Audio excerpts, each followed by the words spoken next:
So I have, like I said, lived so many lifetimes. I mean, I've been from a deli waitress who couldn't pay the bills to starting in corporate without any experience, starting at a secretary level position, to becoming an executive for Vanity Fair Corporation, to I mean, then I went on and became vice president for another company, worked with a lot of major brands, and learned how to kind of manage myself outside of the corporate world, because that was on the other side. And then I started up my own companies I guess my first company I started up about 7 years ago.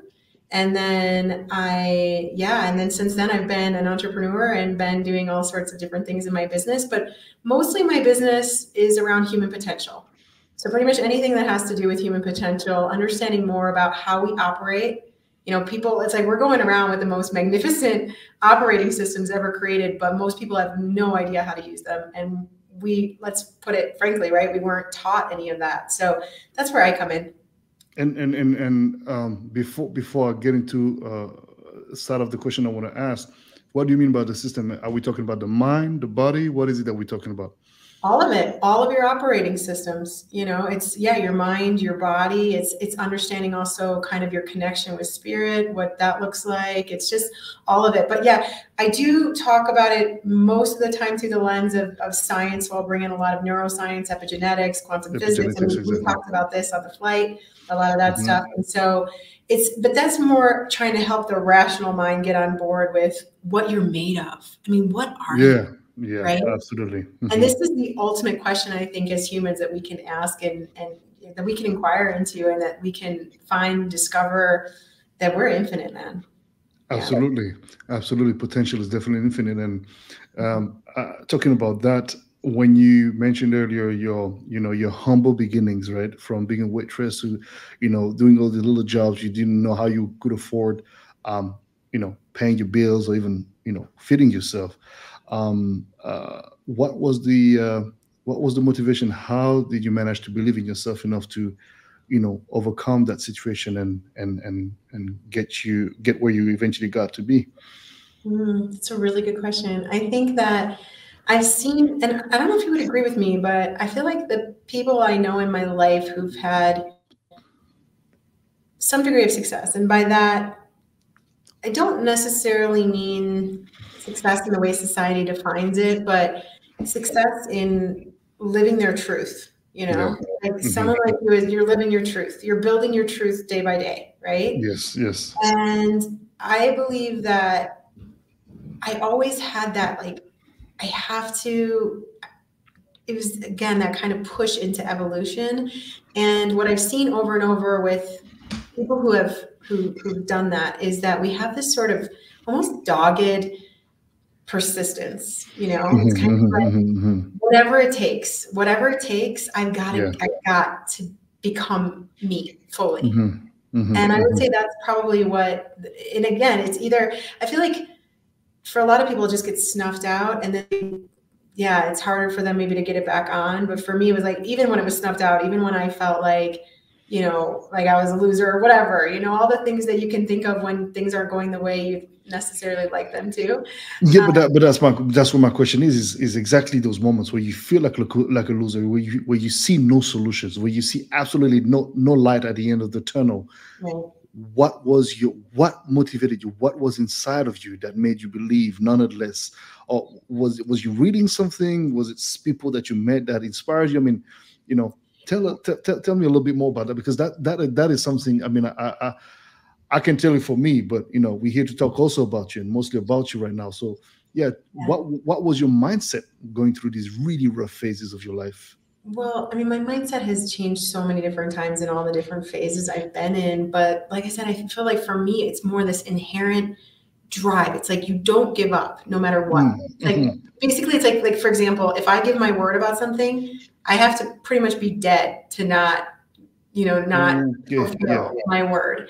And so for me, it's like, I guess to just, and like I said, certain people have it, and I don't know if it stems from maybe this need to prove yourself, which luckily I no longer feel that, but I felt that for a really long time, like almost like, okay, I'm gonna I have to do this. You know what I mean? It's not, it's basically, I'm either doing it, I'm either there or I'm dead, you know? Yeah. That sense, that drive that certain people have. And maybe it exists in everyone, but it just gets turned off. I'm not sure, but I know that for me, it's just this, like, it was this dogged drive. Yeah. And of course, to your point, is like, I had so many masters along the way who taught me, not necessarily directly, but I've just always been super into human potential and all of that, like I said. So for me, there were, whatever it was, books, podcasts, all of it, you know, all of it. So you're already into this kind of research, right? How to elevate and just upgrade yourself continuously in a spiritual manner eventually. And okay. Ever since I was a little girl, actually, you know, this came up today. Like, someone after the talk I gave, they were just saying, like, where does this come from? I've had it since I was a little girl, you know, since I was little. Human potential has always just been, Is it something that you would say helped you as well along? I mean, of course it has. I mean, given what you've accomplished, it must have been a very strong engine that, you know, really kept you from actually deciding to just be comfortable. Do you consider somebody yourself being somebody that doesn't take anything for granted? Do I consider myself someone who doesn't take anything for granted?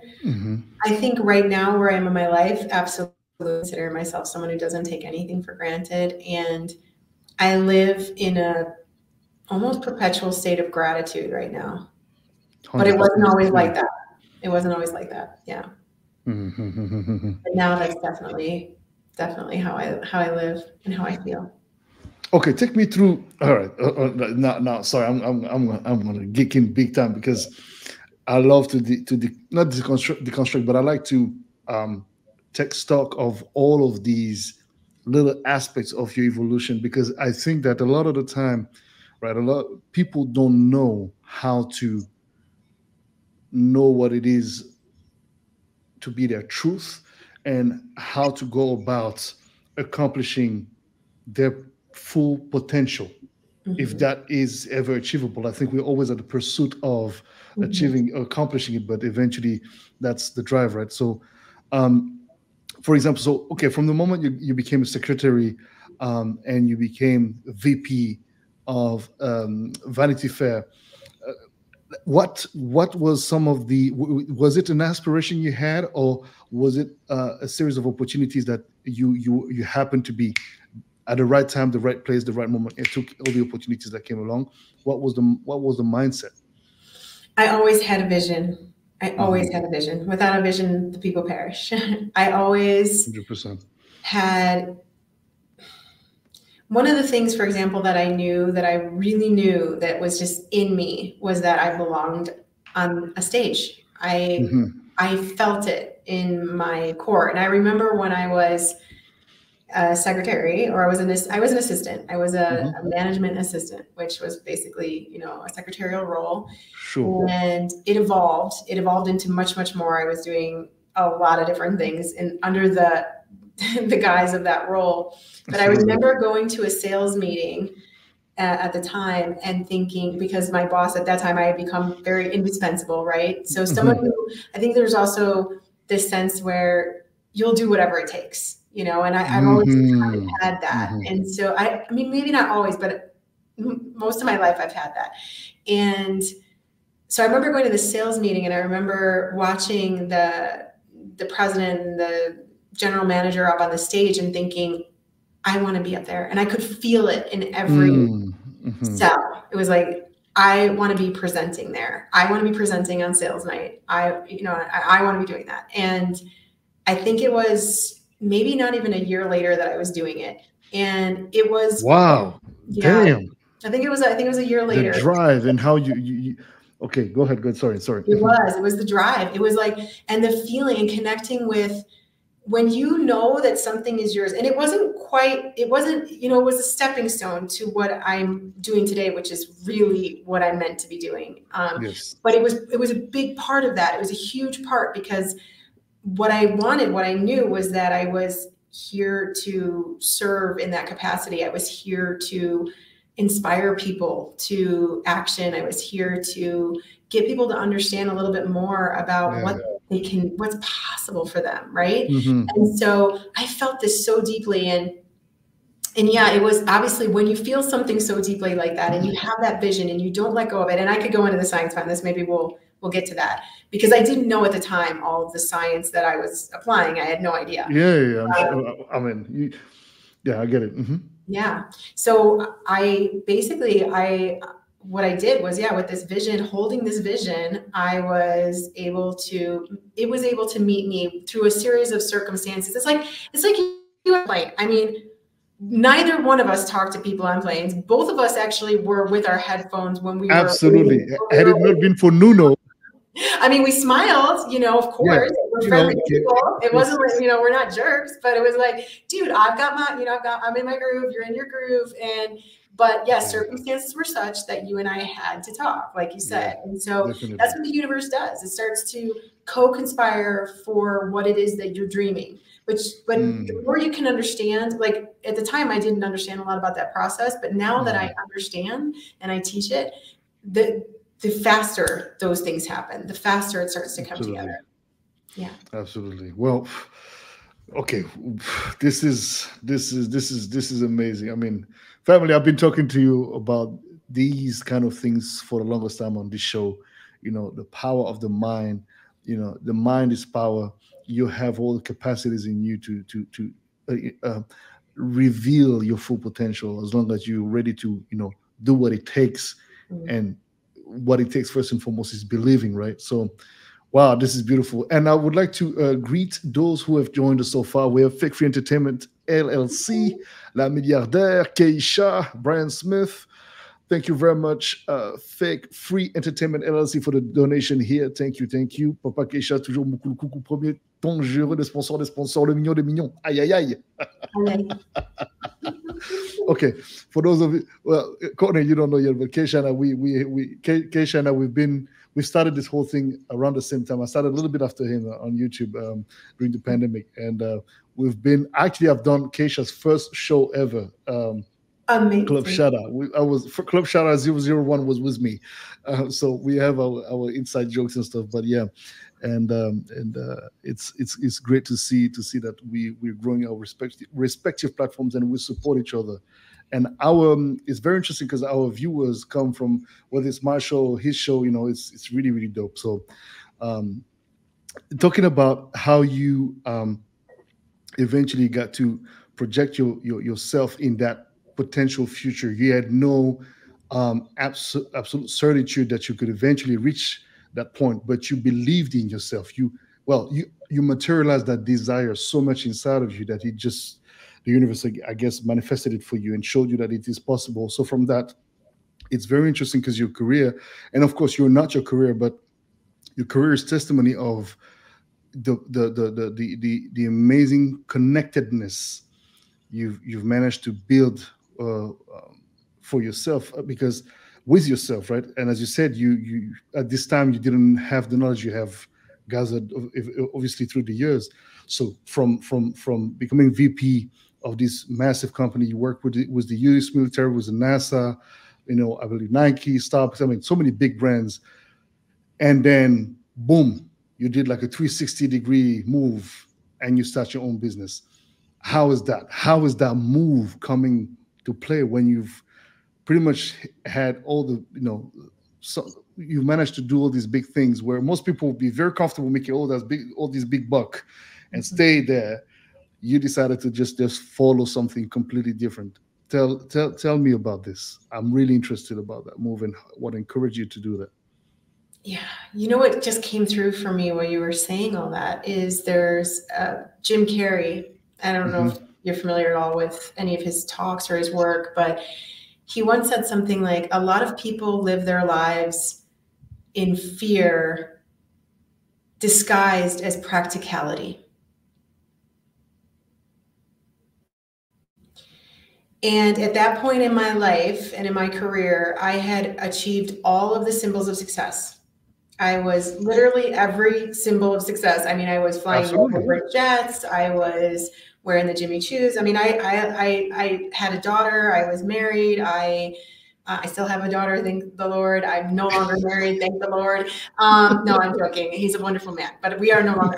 I'm not joking that we're no longer married. But, I understand. but anyway, I had all those, and I was, I was a marathon runner, and I was this corporate executive, and people, I was speaking all over. I was jet setting. I remember actually, I used to literally bring my daughter, breastfeed her, run to give a talk, come back, breastfeed. It was crazy. Wow. But it was what from outside looked like success, right? And yes. And the crazy part was 10 years prior to that. So I'm talking about 10 years ago. And 10 years prior to that, I was in a situation where I didn't have any of those things, right? I didn't have a silver spoon. I did not have any connections. I really didn't have any of that. So I thought 10 years prior to that as soon as I have those things, and each one was like, oh, as soon as you got this, right? Because this is the bill of goods that gets sold, is as soon as you have this thing, and that could be a relationship. It could be whatever it is, the shoes or the phone. I don't know, whatever that is for you, the titles, whatever it is. As soon as you have it, well, then you're going to be happy. And this is what most people, when they think of the pursuit of happiness, they don't even necessarily do this consciously. Most of the time it's unconscious is like, oh, as soon as I'm married or as soon as I have a kid, like whatever, it's just as soon as that, then I'll be happy. Instead of I'm going to be happy right now. I'm going to find that and then from that place, that's where I'm going to create from. So once I got to those places that I had all the gold stars, right? Once I got there, I realized, oh, damn, this is not it. This is not it. I am not happy.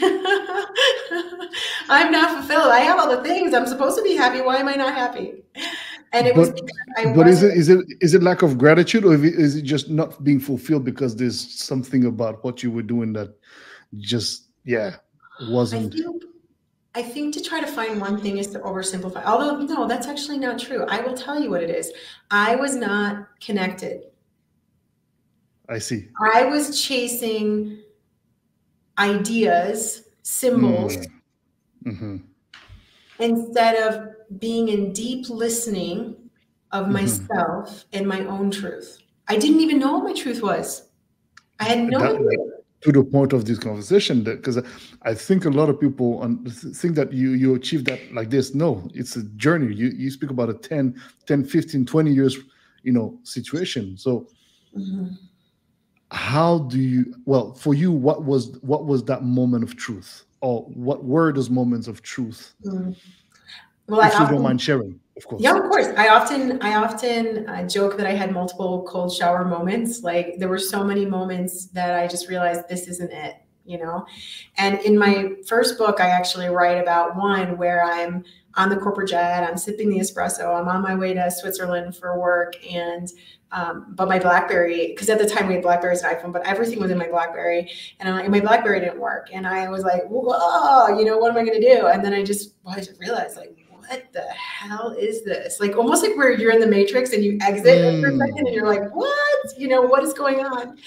And I just realized, wow, I'm in this spin, man. And I don't even know whose spin it is, right? It's not mine. Like I didn't create this. I unconsciously created it. And so that realization. Are you sure of that though? Because it does take quite a level of consciousness. Maybe not a spirited consciousness, but I think I was very unconscious. I think I was following dictums. Like I was following what I had been told and conditioning and all of that. I think I was literally in a place where it was, okay, there were certain things in there for sure that I was more aware around, but for the most part, I really don't think I was a conscious creator. I think I was creating things, and I kind of realized that it was a spin-off of like, kind of even to a degree of like, I never asked myself, why do I want these things, Armani? I never asked myself, why do I want that? Why?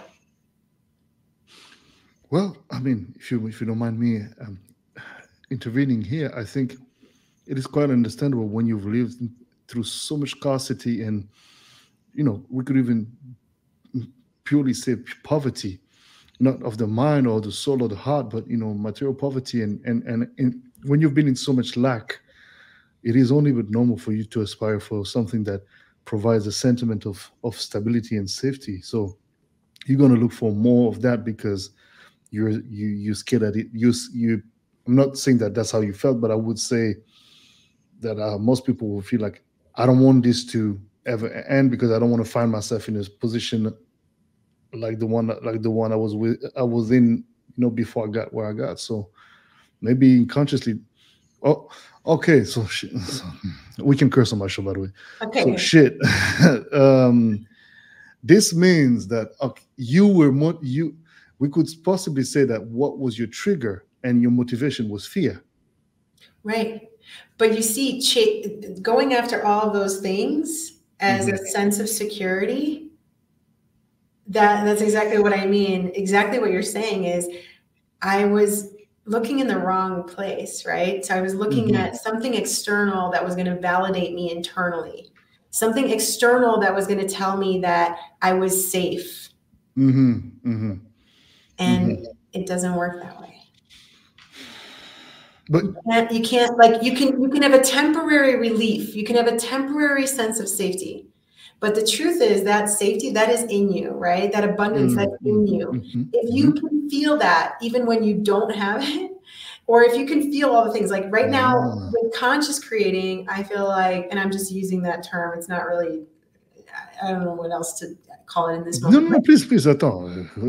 Go ahead, Mama. We're gonna go deep. Anyway, with that, it's like I'm already feeling. So when I talk about consciously creating, what I'm saying is I already have it. So anything I can dream of, anything I can imagine, I'm like, whoa, I already have it. I already am that. I am all of that. So it's a totally different, exactly to your point. It's no longer lack. I'm not in any lack. And that didn't come from financial abundance, by the way. This came before I actually had a degree of financial abundance, was this understanding. In fact, the financial abundance came because I'm like, I have everything. I am everything, right? So this is the difference. It's like you tune into that. Yeah. But hold on. I need to be situated in it. I need to have context. When did that sense of abundance came about? At which point of this conversation of you? Is it as you are feeling like you need to transition from, all this fast life, businesswoman, always on the go, private jet, this, that, Gulfstream, that, to, okay, I'm going to go towards something that is more in tune with your true calling? Is it during that transition that you find in this moment of that moment, or can you give me some context? Sure. So I'm not necessarily sure that it was one moment per se, but what I will tell you, what I do understand is that, well, first of all, let me define what I mean by abundance, and let me define what I mean by, we throw terms around, right? And I think it's important to just say, okay, for me, abundance is like that sense that everything is there for me, right? Whereas before I felt like I didn't necessarily deserve certain things. I felt in lack. And you can have all the money in the world, but if you feel it lack, you're poor. True. You're poor. And you can have no money and not feel that lack. You're rich, my friend. And then actually that's the moment where the riches start to come. So I've had multiple different versions of this. And right now, I mean, we can talk about it in the sense of money, but I don't really think it's about money. Money is just an outpicturing of a belief that you have, right? It's an outpicturing. It's if you've got a lot of it, normally you have certain beliefs that reinforce that around abundance, et cetera. If you don't have a lot, you probably have a lot of beliefs rooted in lack, right? So for me, because I felt lack even when I had, I didn't have an abundance mindset. I didn't have wealth because I still felt like I needed more, or I needed to chase, or I needed this thing, or I needed that thing. So I was in lack. So you didn't have spiritual wealth, but you had material wealth. Let's distinguish that. Well, yeah, and we can use all these terms, but I think it's a lot simpler than that, which is just basically, am I connected with the truth of what I am? D'accord. Am I connected with the truth of what I am? If I am, then we can call it spiritual, we can call it money. It's all the same thing. Like our brain likes to put things in nice little compartments so it can digest, but it's one consciousness, right? And it's like, where are you in that? How aware are you of the fact that it's one consciousness? In other words, it's all you. In other words, it's all available to you. Or are you like, I'm this tiny little thing out here on the periphery that doesn't necessarily deserve something, right? Yeah. I get it. Okay.